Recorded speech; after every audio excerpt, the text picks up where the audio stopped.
Hi, everybody. So today we're going to talk a little bit more about Syria.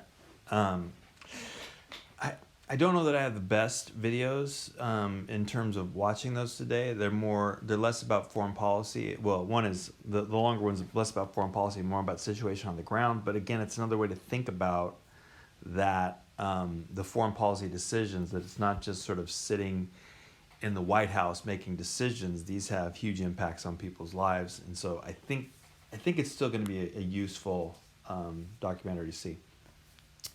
So let me just give you a couple things about Syria. We did just see that video on the Red Line, um, and it does raise a question about whether Obama made the right decision or not. You could say, in the short term, absolutely made the right decision. I mean, we didn't end up in a war.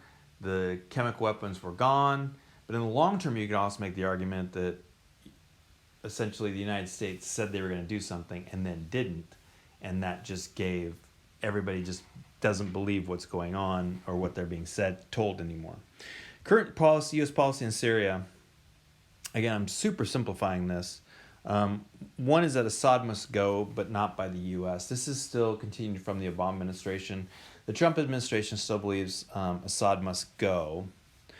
They might, if Obama said must go, Trump probably says should go, but not by us. We shouldn't be the ones. This kind of goes back to the war in Iraq, where we remove Saddam Hussein, which means we now inherit all the problems that come as a result of that. So we would love Assad to be gone, but we don't want to be the ones to do it. And there's some added complications with Russia in there now that makes it difficult. We support the rebels with weapons, but pretty half-heartedly. Again, part of this goes back to that idea with Iraq, is that we would love the rebels to take Assad out, but the more that we support the rebels, the more that we are responsible for whatever happens in Syria afterwards. That also being the case, there are some, not all rebels in Syria are created equal. For example, ISIS were actually rebels, so we don't want them to get the weapons. So again, it's complicated. It's not just a simple binary thing where it's Assad or not Assad. There's a whole lot of things going on there. What exactly should the United States be doing? Who are the good guys in the Syrian war? That's not an easy thing to answer either. One of the main things we really want to see happen is to ensure that the Syrian conflict doesn't spread to other states. Some of the most likely would be, for example, Turkey. We don't want Turkey to sort of be destabilized, and neither does Turkey, which is why Turkey has sort of moved into the gaps that we've created as we've pulled back some of our troops. We don't want it to spread into Iraq. In fact, it spread from Iraq into Syria. We don't want it to come back to Iraq. We'd like that to be pretty chill. We don't want to go into Lebanon. Lebanon's another sort of likely thing. Anywhere the refugees would sort of go, that's the case. And we're also concerned about the spread of the refugees into other states, like, for example, the European Union. But there's no real great plan on how to do this without stopping the Syrian civil war. We don't have a good plan on how to stop the civil war either.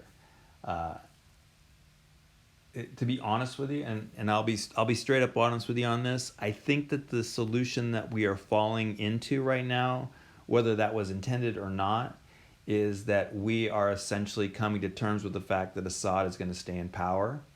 And so what would be ideal is if Assad's going to stay in power, let's just try and help. Let's not make things worse. Let's get an end to the fighting in Syria so the refugees can come home.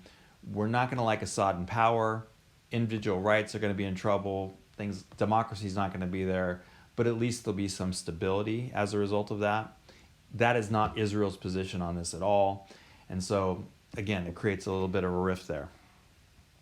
A very unclear U.S. policy, and that's been the case since 2011. There hasn't been a clear policy on Syria. I mean, just look at that last video we watched about the red line. There's a red line on chemical weapons. That's a pretty easy thing to say. Don't use chemical weapons or else. But even that wasn't enough to sort of get the United States to do too awful much in the area. So we have been fighting against ISIS in this area. So the U.S. presence in Syria right now has been anti-ISIS. It really has had very little to do with Syria. And now that ISIS is pretty much sort of taken out for the most part, we're just kind of chalking Syria up to one of those things that happens and it kind of sucks, but you got to kind of move on. So I'm going to have you watch a video. It's a longer video from the BBC. And again, it doesn't do a lot in terms of talking about U.S. foreign policy, but it does do a lot about putting you sort of on the scene. What's it like as the war is starting to kind of, as it was happening and as it's starting to wrap up, like, it's not just sort of a simple thing where the war is over, like the end of a movie or end of a book where everything now, everybody lives happily ever after. It's super complex and confusing afterwards as well. So I'll have you look at that video and then we'll talk a little bit more about sort of what all this means for the Middle East and for Syria, etc.